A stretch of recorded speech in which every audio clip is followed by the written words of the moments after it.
বাংলার মাটিতে জন্ম নেওয়া এক ঐতিহ্য ঘোড়া খেলা। এটা শুধু দৌড় প্রতিযোগিতা নয়, এটা সাহসিকতা, নিয়ন্ত্রণ আর লোক সংস্কৃতির প্রতিচ্ছবি। আজ আমরা এসেছি জামালপুর জেলার দেওয়ানগঞ্জ উপজেলা ১ নং ঢাংদার ইউনিয়নের কবিরপুর গ্রামে, যেখানে আজও এই ঐতিহ্যকে বাঁচিয়ে রাখা হয়েছে হৃদয় দিয়ে।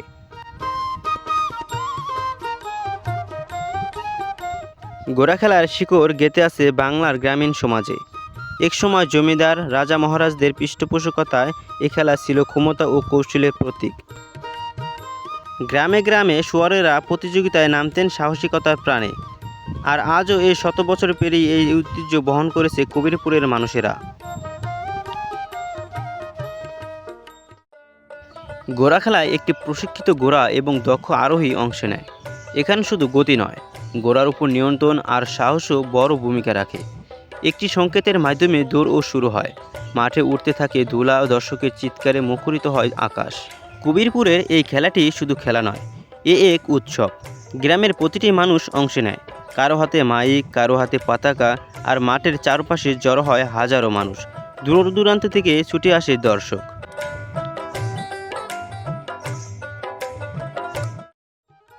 দর্শকেরা বলে, ঘোড়ার হুহুকারে তাদের বুক কাঁপে।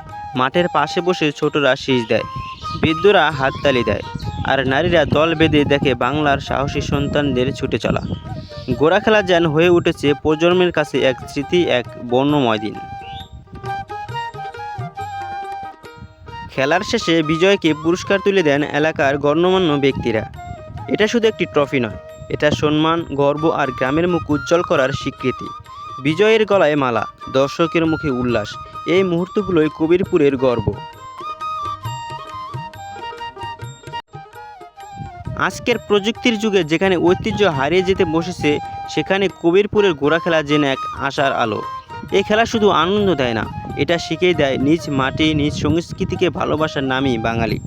ঘোড়া খেলা হোক চিরন্তন, কবিরপুর হোক এর আগুন জ্বালিয়ে রাখার বাতিঘর। আপনারা যদি চান এই ঐতিহ্য টিকে থাকুক, তাহলে শেয়ার করুন এই গল্পটা সবার মাঝে। লাইক দিন, কমেন্ট করুন, আর আমাদের ফেসবুক পেজ ফলো করুন। বাংলার গল্প জানতে, বাংলার গর্বকে ছড়িয়ে দিতে।